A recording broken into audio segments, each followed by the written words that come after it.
Welcome back. I am your RK sir from excellent English coaching centre Basant. तो आज का जो मेरा टॉपिक है वो है सिंपल प्रेजेंट टेंस। उसको आगे समझते हैं। कल हम बेसिक पढ़ाए थे, लेकिन एक बार फिर से रिवाइज करेंगे, उसके आगे फिर से चलते हैं। चलिए शुरू करते हैं। पहला टेंस जिसका नाम है सिंपल प्रेजेंट टेंस। क्या नाम है? Simple present tense. और इसके बारे में हम बताए थे। तो पहला जो इसका यूज होता है, यूज में चलेंगे, क्योंकि अब एग्जाम में यूज तो बच्चे को थ्योरेटिकल पढ़ने से नहीं होगा, उसका यूज समझना पड़ेगा, क्योंकि एग्जाम में यूज ज्यादा जरूरी होता है। तो चलते हैं इसका सिंपल प्रेजेंट टेंस की बात करते हैं। ठीक है, तो सिंपल प्रेजेंट टेंस के बारे में समझेंगे। यहाँ पे पहला टेंस है simple present tense. Simple present tense पहला पॉइंट। इसके बाद बात करें तो पहले हम पेंसिल ले लेते हैं, और उसके बाद तो पहला जो हम पॉइंट बोले थे, पहला पॉइंट इसके बारे में यूज जो बताए थे कि इसका जो यूज करते हैं हम परमानेंट एक्टिविटी, परमानेंट एक्टिविटी को दिखाने के लिए, परमानेंट एक्टिविटी को दिखाने के लिए जब भी हमको कोई भी परमानेंट एक्टिविटी को दिखाना हो तो हम क्या लगाते हैं? सिंपल प्रेजेंट का यूज करते हैं। उसके बाद अगर universal truth, universal truth, universal truth को दिखाना हो, यूनिवर्सल ट्रूथ को दिखाना हो, प्रिंसिपल को दिखाना हो, प्रिंसिपल, प्रिंसिपल कोई भी सिद्धांत को बताना हो, ठीक है, तो इन सभी के साथ हम सिंपल इनको समझते हैं। जब भी इसमें से कोई भी यूज आता है, permanent activity, universal truth, principle, तो इसको ऐसा यानी माना जाता है कि सिंपल प्रेजेंट टेंस को माना जाता है। और इसकी पहचान की बात करें, जो परमानेंट एक्टिविटी होगा यानी कि जो रेगुलर हैबिट होगा, परमानेंट एक्टिविटी को हम क्या लिख सकते हैं? Regular habit. क्या लिख सकते हैं? Regular habit. जो आदमी का रेगुलर हैबिट होता है उसी को हम सिंपल प्रेजेंट कहते हैं। ग्रामर के अंतर्गत ये ध्यान रखना पड़ेगा। रेगुलर हैबिट में क्या क्या आ सकता है? इस टेंस का कुछ वर्ड्स होता है जो ध्यान रखना बहुत अत्यंत आवश्यकता है। तो इसमें क्या क्या वर्ड आ सकता है? तो इसमें आ सकता है डेली। क्या आ सकता है? डेली। उसके बाद क्या आ सकता है? एवरीडे। क्या आ सकता है? एवरीडे। उसके बाद आ सकता है ऑलवेज। क्या आ सकता है? ऑलवेज। उसके बाद आ सकता है नेवर। उसके बाद आ सकता है यूजुअली। क्या आ सकता है? यूजुअली। ये थोड़ा सा बढ़िया से नहीं आ रहा है, इसको बढ़िया से लिखना। तो यहाँ पे हम क्या लिख सकते हैं? नेवर। उसके बाद आ सकता है यूजुअली, यूजुअली आ सकता है, हैबिचुअली आ सकता है। क्या आ सकता है? यूजुअली या हैबिचुअली आ सकता है। उसके बाद क्या आ सकता है? एवरी आ सकता है, एवरी वीक हो, एवरी प्लस कोई भी टाइम आ सकता है, एवरी वीक, ये वर्ड सब आ सकता है। और यूनिवर्सल ट्रूथ तो ऊपर भी लिख चुके हैं, तो यहाँ पे कोई भी यूनिवर्सल ट्रूथ आ सकता है, यूनिवर्सल ट्रूथ इसके अंतर्गत आ सकता है। कोई भी प्रिंसिपल भी यहाँ पे लिख देते हैं, ऊपर भी लिखा गया लेकिन यहाँ भी लिख देते हैं। एक्सेट्रा आ सकता है। अगर इसमें से कोई भी आता है, इसको नोट डाउन कर लेना चाहिए मेरे ख्याल से। तो आप लोग सभी आदमी नोट कीजिए पहले इसको, उसके आगे पढ़ाएंगे। पहले इसको लिखना पड़ेगा कि सिंपल प्रेजेंट टेंस का यूज करते हैं हम परमानेंट एक्टिविटी को दिखाने के लिए, यूनिवर्सल ट्रूथ को दिखाने के लिए, प्रिंसिपल को दिखाने के लिए, एक्सेट्रा। अगर रेगुलर हैबिट की बात करें तो इसको पहचानने का जो तरीका है, इसमें डेली आएगा, एवरीडे आ सकता है, ऑलवेज आ सकता है, नेवर आ सकता है, यूजुअली आ सकता है, और हैबिचुअली या तो एवरी वीक आ जाएगा, यूनिवर्सल ट्रूथ, प्रिंसिपल, एक्सेट्रा। तो अगर इनमें से कोई भी वर्ड आपको दिखाई देता है, अगर एग्जाम में कोई भी वर्ड इसमें से दिखाई दे, तो ध्यान रखना है कि इसी टेंस का जो नाम होगा सिंपल प्रेजेंट टेंस। अगर इसका स्ट्रक्चर की बात करें तो पहले हम इसको क्लियर करेंगे। अगर आप लोग लिखना चाहते हैं लिख सकते हैं, जल्दी से लिखिए या तो स्क्रीनशॉट मारिए जल्दी से। तो इसके आगे जो हम बात करेंगे तो यानी इसका स्ट्रक्चर, तो सिंपल प्रेजेंट टेंस का जो स्ट्रक्चर होता है सब्जेक्ट प्लस V1 या V5 प्लस ऑब्जेक्ट। तो कल के क्लास में हम बताए थे कि V1 कहाँ लगता है, V5। कल का क्लास जो भी बच्चे देखे होंगे उनको पता होगा कि V1 कहाँ लगता है और V5 का। और जो बच्चे कल के क्लास नहीं आए थे उनको ये फिर से आगे बता देते हैं कि V1 का प्रयोग हम करते हैं कि I, we, you, they, I, we, they और प्लूरल सब्जेक्ट, इनमें से कोई भी वर्ड आता है, इनमें से कोई भी सब्जेक्ट आता है तो आप लोगों को लगाना है V1, वर्ब का पहला रूप। अगर कभी भी ही आ जाए, सी, इट और कोई भी सिंगुलर सब्जेक्ट दिखाई दे, सिंगुलर सब्जेक्ट, अगर सिंगुलर सब्जेक्ट दिखाई दे तो इसके साथ हम V5 लगाएंगे, जिसे हम कहते हैं एस या ES। इसका यूज करेंगे। तो जैसे कि एग्जाम में क्वेश्चन हो सकता है, जैसे पहला क्वेश्चन अपने एग्जांपल दे रहे हैं, पहला क्वेश्चन क्या आ सकता है, जैसे यहाँ पे आ सकता है द सन, और यहाँ पे डैश हो सकता है, डॉट डॉट हो सकता है, और यहाँ पे आ सकता है इन द ईस्ट। तो यहाँ पे ऑप्शन आपके पास 4 ऑप्शन भी दिया रहेगा। ऑप्शन ए दिया रहेगा रोज, ऑप्शन बी दिया रहे राइजेस, ऑप्शन सी दिया रहेगा हैज रीजन, और उसके बाद दिया रहेगा डी नन ऑफ दीज। अगर इनमें से कोई भी दिया रहेगा यानी इनमें से कोई नहीं, 4 ऑप्शन आपके पास रहेगा एग्जाम में, the sun, dotted in the east, ये रोज, राइजेस, हैज रीजन और नन ऑफ दिस। तो आप लोगों को पहले ये पहचाने कि टेंस का नाम क्या है, सीधे नहीं बना देना, नहीं तो गलत हो जाएगा। तो पहले आपको पहचाने कि कौन सा टेंस है। तो देखते हैं, सन मतलब होता है सूर्य, इन द ईस्ट मतलब होता है पूरब में। तो सूर्य कहाँ उगता है? पूरब में। ये कैसा ट्रूथ है? यूनिवर्सल ट्रूथ है। कैसा ट्रूथ है? यूनिवर्सल ट्रूथ है। तो जब भी यूनिवर्सल ट्रूथ रहता है तो उस टेंस का नाम होता है सिंपल प्रेजेंट टेंस। क्या नाम होता है? Simple present tense. और सिंपल प्रेजेंट टेंस में क्या लगता है? V1 या V5। तो सूर्य जो होता है ये सिंगुलर होता है। क्या होता है? सिंगुलर। तो सिंगुलर सब्जेक्ट के साथ हम V5 लगाते हैं। तो V5 कहाँ है ये खोजेंगे, तो ये तो V2 है, तो ये तो नहीं लगेगा। ये V5 है, ये लग सकता है। हैज रीजन नहीं लगेगा। नन ऑफ दिस, तो इसको काट देते हैं। तो इसका राइट आंसर क्या होगा? राइजेस। अगला क्वेश्चन जैसे हम दे सकते हैं कि ही ऑलवेज यहाँ पे दे सकते हैं डॉट डॉट द ट्रूथ, और उसके बाद ऑप्शन यहाँ पे दिया रहे, अगर यहाँ पे स्पोक, उसके बाद दिया रहेगा बी हैज स्पोकन, सी दिया रहे स्पीक्स, और डी दिया रहेगा कि नन ऑफ दीज।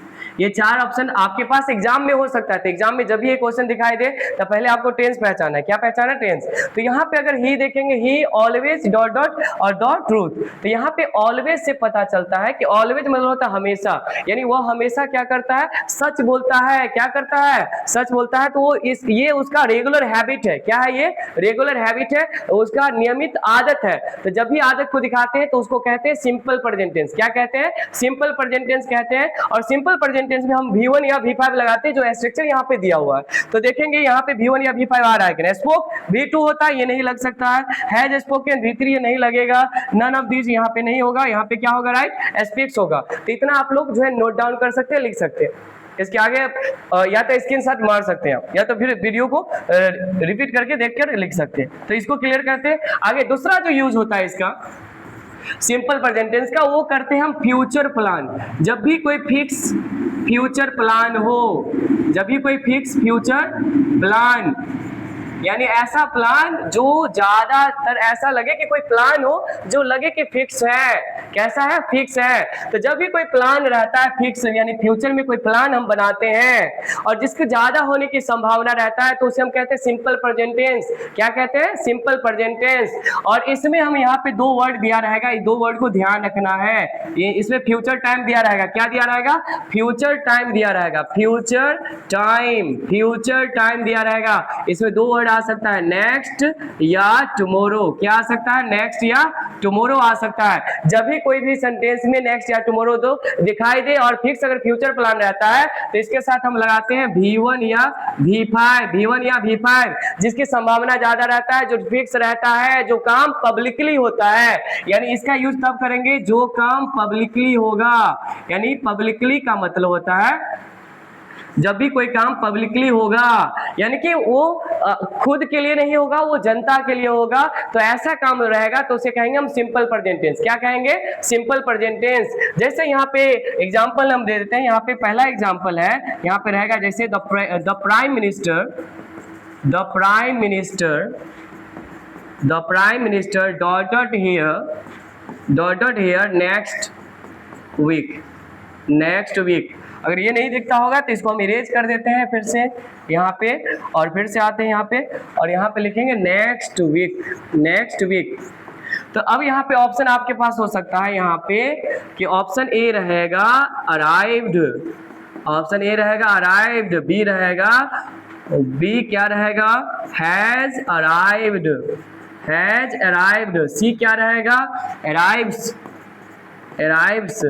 और डी क्या रहेगा, none of these, none of these, none of these भी रह सकता है।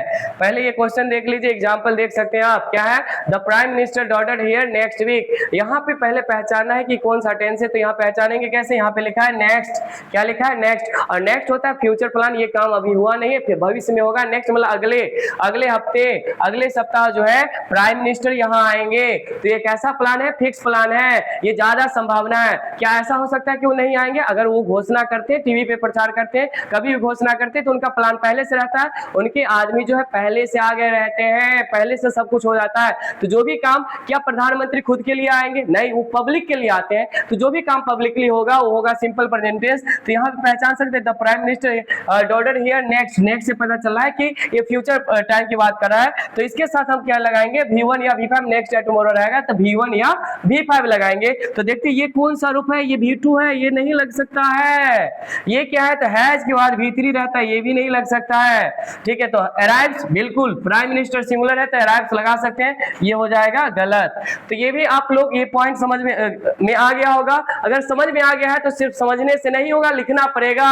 कॉपी और कलम लेके बैठिए और आराम से लिखिए पहले इसको, ठीक है, उसके बाद थोड़ा सा लिखिए उसको, और उसके बाद हम आगे चलते हैं। तीसरा पॉइंट क्या कहते हैं, तीसरा जो यूज होता है सिंपल प्रेजेंट टेंस का, वो होता है कंडीशनल सेंटेंस। कंडीशनल सेंटेंस में कैसा सेंटेंस, कंडीशनल सेंटेंस हो, तो जब भी कंडीशन को दिखाएगा तो इसमें कंडीशनल वर्ड लगा रहेगा। कैसा वर्ड लगा रहेगा, कुछ कंडीशनल वर्ड रहता है, कंडीशनल वर्ड, कंडीशनल वर्ड लगा रहेगा, वर्ड जिसे हम क्लाउज कहते हैं। क्या कहते हैं, क्लाउज। तो इसमें क्या क्या आ सकता है, इसमें आ सकता है इफ, क्या आ सकता है, इफ आ सकता है, अनटिल आ सकता है, उसके बाद अनलेस आ सकता है, या तो व्हेन आ सकता है, व्हेन, व्हेन, या तो क्या आ सकता है, आगे इरेज करते हैं इसको, ठीक है, उसके आगे आ सकता है, व्हेन के बाद आ सकता है as soon as, as soon as, ये सब आ सकता है। तो इसमें से कोई भी वर्ड दिखा दे, अगर दिखाई दे किसी सेंटेंस में, तो ये भी जो है इसमें दो टेंस, यानी कंडीशनल सेंटेंस दो टेंस का मिक्सचर होता है। इसमें ये दो टेंस के मिलने से बनता है, सिंपल प्रेजेंट भी रहता है और सिंपल फ्यूचर भी रहता है। तो इसका स्ट्रक्चर ध्यान रखिएगा आप लोग। तो इसका स्ट्रक्चर क्या होता है, कोई भी यहाँ पे पहले में लिखना है कंडीशनल वर्ड, क्या लिखना है, कंडीशनल, कंडीशनल वर्ड लिखना है शुरू में, कंडीशनल वर्ड, इसमें से कोई भी वर्ड आ सकता है। उसके बाद आपको लिखना है सब्जेक्ट, क्या दिया रहेगा, सब्जेक्ट। तो उसके बाद हमको लगाना है V1 या V5, उसके बाद V1 या V5, ये नहीं दिख रहा है, इसको बढ़िया से लिख देते हैं। तो क्या लगा रहेगा, V1 या V5 लगा रहेगा। उसके बाद ऑब्जेक्ट रहेगा, तो हमको आगे क्या लगाना है, सब्जेक्ट लगाना है, और आगे क्या लगाना है, शैल या विल, क्या लगाना है, शैल या विल, तब लगाना है V1, तब लगाना है ऑब्जेक्ट, क्या लगाना है, ऑब्जेक्ट।